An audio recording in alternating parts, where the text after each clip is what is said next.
Bem-vindos a mais um Pode Sim. Eu sou o Carlos Luiz. Oi, pessoal, eu sou o Arthur. Oi, gente, eu sou a Vitória. Hoje nós vamos mudar um pouquinho o formato do nosso programa. Será um programa mais rápido, seremos sempre 3 pessoas. E a gente vai tratar hoje do tema Culto do Evangelho no Lar. Continuaremos com o nosso programa todas as semanas. A primeira questão é: como surge o culto do Evangelho no lar? E aí quem explica sou eu mesmo, né? Não foi uma invenção de Allan Kardec, não foi uma invenção do Espiritismo. O culto do Evangelho no lar foi inventado por um jovem chamado Jesus de Nazaré. Na casa de Pedro, que era um pescador, ele já reunia as pessoas para falar das verdades de Deus, para orientar a vida. É importante entender que os primeiros cristãos orientados por Jesus tinham um excelente hábito de reunirem-se nas próprias casas para orar. Porque a casa do cristão, ela deve ser um ambiente de paz e de luz, onde ele vai refazer todas as suas energias físicas e espirituais. Vamos agora tentar entender o seguinte: Jesus inicia o culto do Evangelho no lar. Quais os benefícios? Por que o Evangelho no lar é importante para nós, Arthur? O que é que você destaca? O Evangelho no lar é importante porque ele vai servir também como auxílio aos espíritos desencarnados e necessitados, né? Então, quando você coloca um dia específico da semana para realizar esse Evangelho no lar, já bem antecipado, vem espíritos protetores, vem espíritos ajudantes que vão lá para a sua casa para poder auxiliar aqueles espíritos que estão lá. Sim, mas aí o culto do Evangelho no lar, como pensam algumas pessoas, não vai atrair os espíritos para a casa das pessoas?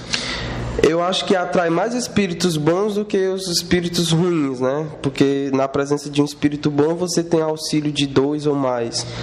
Ótimo. Porque é importante entender que os espíritos sempre estão em todo lugar, né? O pessoal diz: não, eu não vou falar. Talvez mais fora. E onde não tem oração, com certeza tem mais espíritos atrasados. Com certeza. Quando tem oração, os bons espíritos vêm e auxiliam os atrasados que possam estar ali e os levam, não é isso? Isso é um ponto, é um benefício, tanto para os espíritos desencarnados e necessitados, como para nós mesmos nos livrando, por exemplo, de um caso obsessivo. Deixa eu explicar claramente, ver se você concorda. Os espíritos estão em todo canto, em todas as casas. Sim. Quem não ora tem grande chance de estar envolvido e estar convivendo dentro de casa com espíritos atrasados. Sim, concordo. Quando a gente faz o Evangelho no lar, naquele dia, naquele horário do Evangelho, os bons espíritos vêm nos visitar. E se tiver ali algum espírito atrasado, algum espírito mau, ele é socorrido e levado. É mais ou menos isso? Sim, até mesmo para ajudar no ambiente. Você, Arthur, já viu algum espírito atrasado sendo ajudado durante o Evangelho no lar? Já. Já? Quer contar pra gente? Pode ser. Conte aí como é que foi essa experiência. Quando eu morava em Canindé, minha cidade natal mesmo. Sim. Aproveitando, nós estamos em Fortaleza, capital do Ceará. O Arthur é de uma cidade próxima aqui do interior, Canindé. E meu Evangelho no lar eu costumava fazer nas segundas-feiras, 7 horas da noite. Então era eu na presença da minha avó e da minha mãe. Então era um grupo familiar. E dos 3, quem tinha uma percepção e uma sensibilidade para se comunicar com o mundo espiritual, né, com os espíritos, era mais eu. E durante a prece final, no final do Evangelho, já passado a leitura do Evangelho, a discussão e tudo, eu visualizei espíritos bons ao lado de cada familiar meu. Interessante. E ali eles auxiliavam ao mesmo tempo tanto minha mãe e a minha avó, como espíritos que estavam causando alguma perturbação na sua casa, nelas, no dia a dia delas, especificadamente. Então ali para mim mostrou que tem resultado, que tem benefícios. O Evangelho é também um tratamento espiritual, né? É um tratamento espiritual para encarnados e para desencarnados. Excelente. Outro benefício que você destaca para a gente, Vivi? Eu acho que tem grande benefício emocional. como ele falou, dado esses espíritos que perturbam, que fazem a gente se irritar, acontecer tudo aquela dia que tá tudo dando errado, você obviamente não vai ficar tranquilo, não vai ficar em paz. Assim, se você conseguir, bom para você, mas geralmente fica irritado.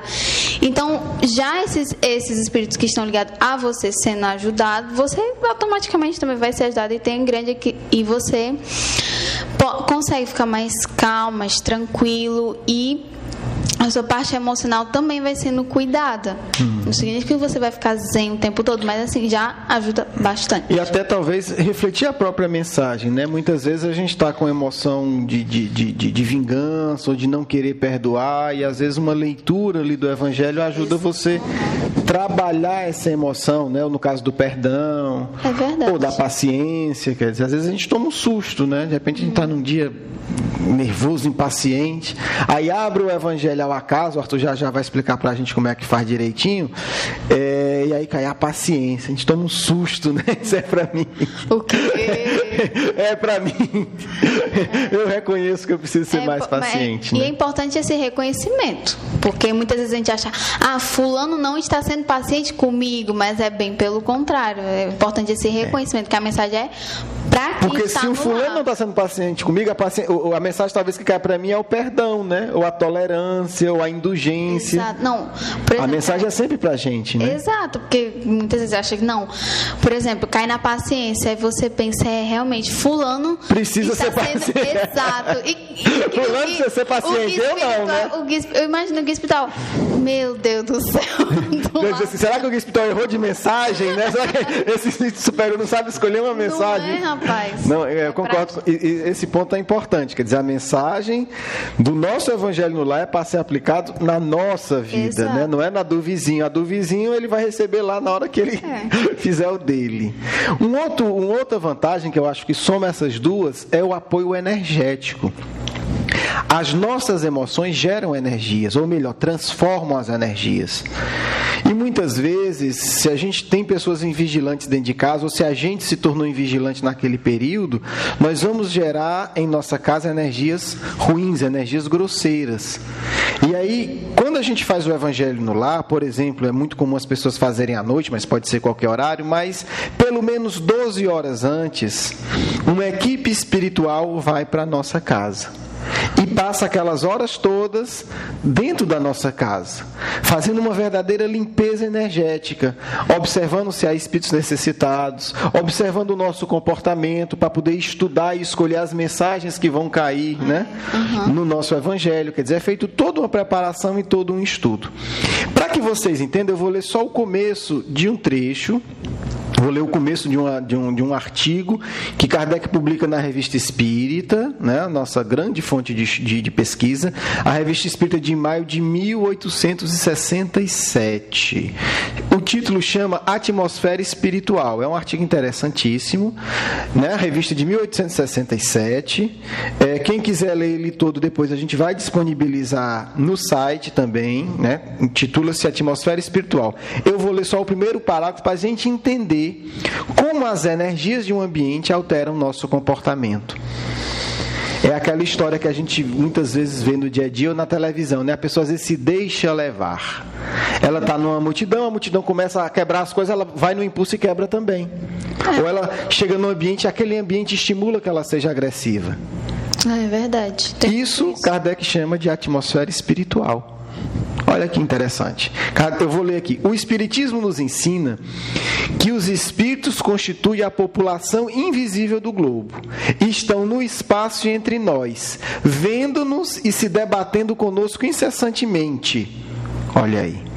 Existe uma população espiritual que está em contato com a gente toda hora, de tal maneira que quando pensamos que está só, temos constantemente testemunha secreta de nossas ações e de nossos pensamentos. Meu amigo, minha amiga, se você acha que não tem espírito do seu lado, sinto muito dizer, tem.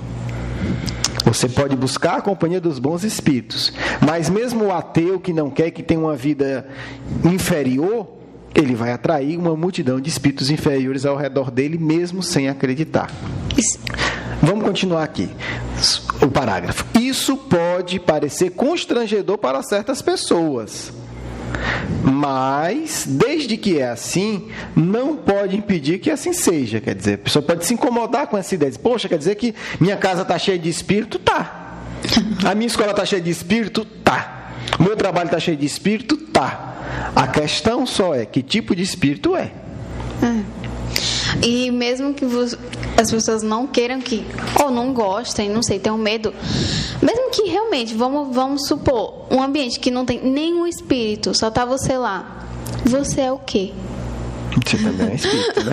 Você também é um espírito. Você é um espírito. Mas você é um espírito que não vai estar só. E aí Kardec vai dizer, cabe a cada um fazer como o sábio, que não teria medo de que sua casa fosse de vidro. Olha que interessante, né? Nossa casa, do ponto de vista espiritual, é uma casa de vidro. Todo mundo vê o que está acontecendo. Transparente. Transparente. Sem nenhuma dúvida, esta é a causa que se deve atribuir à revelação de tantas, né, torpezas e infrações que se pensavam sepultadas na sombra. Quer dizer, o que Kardec está dizendo aqui é que ninguém faz nada escondido. Depois ele vai desenvolver mais. A gente coloca esse artigo no site, na área de mensagens, para que quem quiser ler ele todo, leia, que é muito interessante. Então, essa realidade espiritual, ela está ao nosso redor, queiramos ou não. Na medida em que a gente tem essa companhia dos bons espíritos, nós teremos apoio para os nossos conflitos emocionais, nós teremos proteção contra a influência dos maus espíritos e nós teremos um ambiente de paz em nossa casa. A questão é como conquistar isso. Um dos pontos centrais dessa conquista, claro, o ponto essencial é a nossa conduta, mas um ponto de apoio também de grande importância é o culto do Evangelho no lar. Vamos agora para a parte prática. Como é que se faz o culto do Evangelho no lar? Para a gente abordar esse ponto do como fazer, vamos falar primeiro do dia e do horário do Evangelho no lar, né?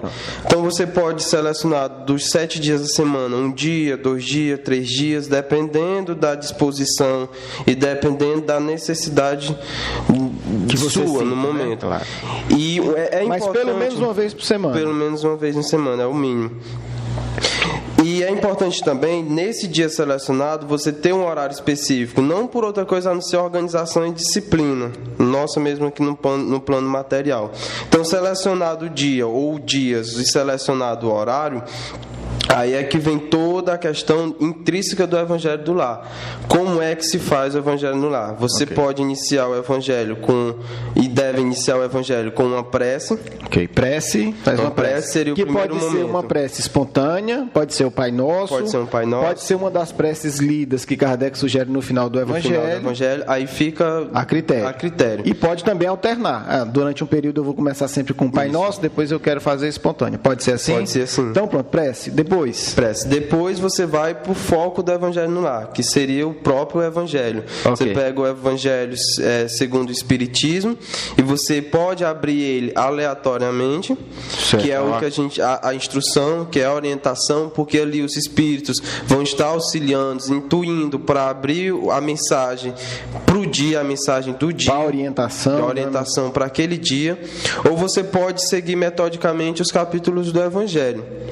Okay. Aí, feito isso, faz a leitura. Após a leitura, se você estiver em grupo, é legal que se entre numa discussão sobre aquele tema que foi lido. Até mesmo discussão, eu digo, no sentido de cada um relatar o que vivenciou, as considerações, o que achou sobre aquele tema. Ou comentar sobre algum fato que aconteceu na sociedade. Aí já entra aí entra o foco da terapia, sabe? Você ter essas relações nos comentários. Agora a pergunta é a seguinte: Jesus disse o seguinte: onde estiver 2 ou mais reunidos em meu nome, ali eu estarei. Pode-se fazer o Evangelho sozinho? Pode sim, se bem que você não vai estar sozinho, vai estar você e seu guia espiritual. Então quer dizer, pode já ser... São dois, já são dois, né? Quer dizer, pelo menos teu guia espiritual vai estar lá, né? Nós acabamos de dizer que... Ou obsessor, mas também obsessor é gente, então já são 3, né? Você, seu obsessor e seu guia espiritual. Que é até preferível, né? Para receber um auxílio. Um auxílio de lá, o guia espiritual leva ele para ser feliz em outro canto. Então você pode sim fazer o Evangelho sozinho. Talvez porque você não vai estar só. Talvez seja o caso de muitas pessoas que estarão ouvindo o programa. Então você pode sim fazer o evangelho sozinho. Você está sozinho? Tem algum local obrigatório na casa? Por exemplo, eu moro com os meus pais, mas eles não querem fazer. Eu posso fazer eu e os bons espíritos no meu quarto? Pode.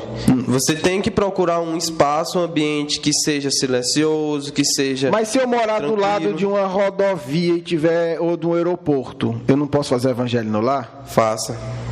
Na condição que você estiver, você então deve você procura fazer. dentro do possível. Dentro do possível encontrar um ambiente tranquilo, um ambiente silencioso, organizado, limpo, porque isso também, de certa forma... Se dá uma ajeitadinha no quarto, vale a pena, né? Vamos receber, quer dizer, vamos receber os bons espíritos, né? Pelo menos passar um paninho no chão e... Gente, assim, dá uma escondida nas coisas, sabe? Mas não ficar pelo menos... Dá uma organização. Não, mas no caso de não dar, né? Assim... Não deu tempo, chegou tarde. Então pode. Você procura dentro das suas condições um ambiente que você não mais possa organizado, se distrair, que você não possa receber tantas interferências externas e materiais. Certo. Entendeu? Feito a leitura do Evangelho, feito o debate. Caso você esteja sozinho, você procure fazer uma reflexão interna. Agora, o ideal é o seguinte: se aplica aquele Evangelho no agora, dia, se você está só, lê em voz alta também. Lê em voz alta. Por quê? Porque vão ter espíritos ali que vão ser trazidos para ouvir o Evangelho. Até como critério de concentração. Você lê em voz alta, você escuta a sua voz, você se concentra mais. Ok, lê o Evangelho em voz alta, pode ser faz 1, 2 ou 3, faz uma reflexão. Aí você vai para o momento da prece final. Que é onde eu considero o momento em que você vai receber mais instruções.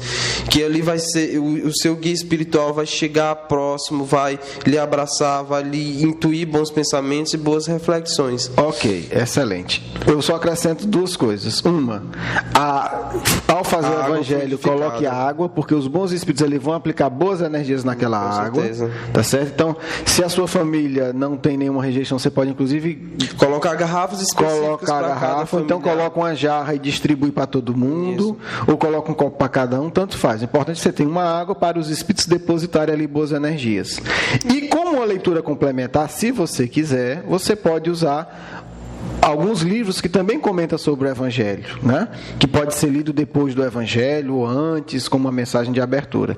Eu indico, existem 4 livros do Emmanuel, psicografado pelo Chico Xavier, todos refletindo sobre o Novo Testamento, que também são muito úteis. Eles se chamam Fonte Viva, Vinha de Luz, Pão Nosso e Caminho, Verdade e Vida. Né? Um desses 4 livros são excelentes, são mensagens curtas, que também ajudam numa reflexão sobre o Novo Testamento. Tem um que eu tenho lá em casa que eu leio e gosto muito, que é Jesus no Lar. Esse é excelente, esse é o melhor de todos, na minha opinião. Eu ia esquecendo.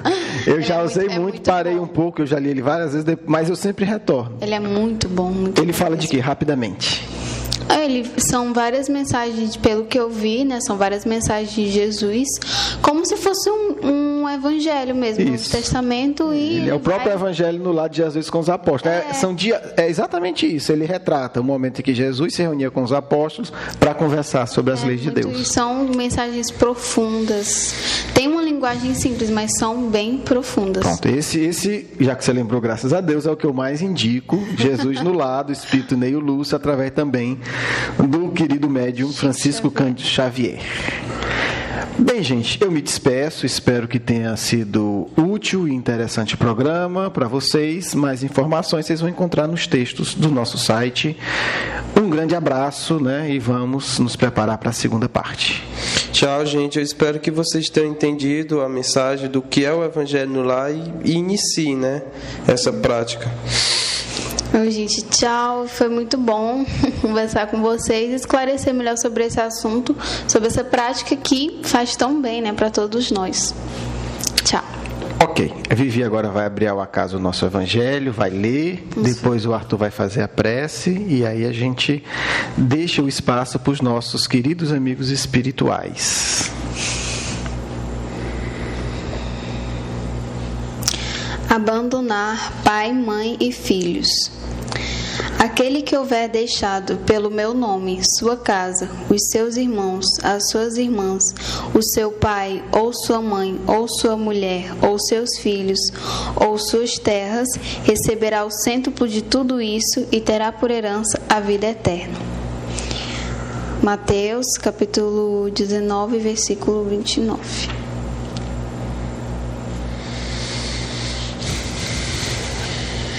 Ó Mestre Jesus, que Tu possa nesse momento permitir a comunicação de bons espíritos e que possamos estar em paz, em tranquilidade para receber esta mensagem, sempre alimentando o espírito da humildade.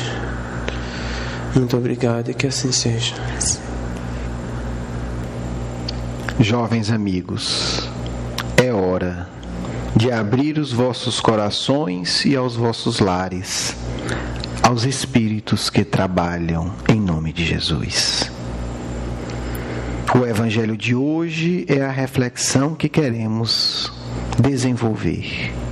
Abandonar pai, mãe e filhos não significa deixá-los, significa amá-los, mas não deixar de seguir ao Mestre, porque momentaneamente esses ainda não reconhecem a grandeza do Cristo.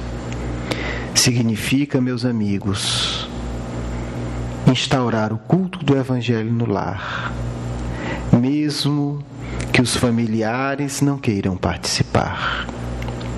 Significa, mesmo que aparentemente sozinho, ter um dia e um horário específico em que se vai ler, refletir e se integrar com os espíritos que trabalham em nome de nosso Mestre tão amado. O culto do Evangelho no lar é a nossa primeira proposta para tornar os vossos lares um ambiente de luz, de atividade dos Espíritos do Senhor. Meus jovens amigos, entendam, ao iniciar essa prática, os vossos lares se tornarão, pouco a pouco, um ambiente de luz imortal.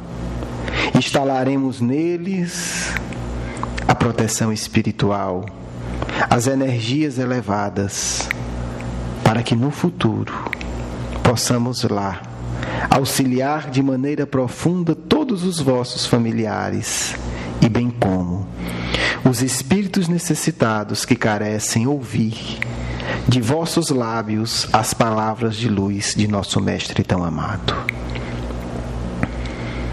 Atentai, o Evangelho é simples, a responsabilidade é imensa de acender a luz em vossas casas.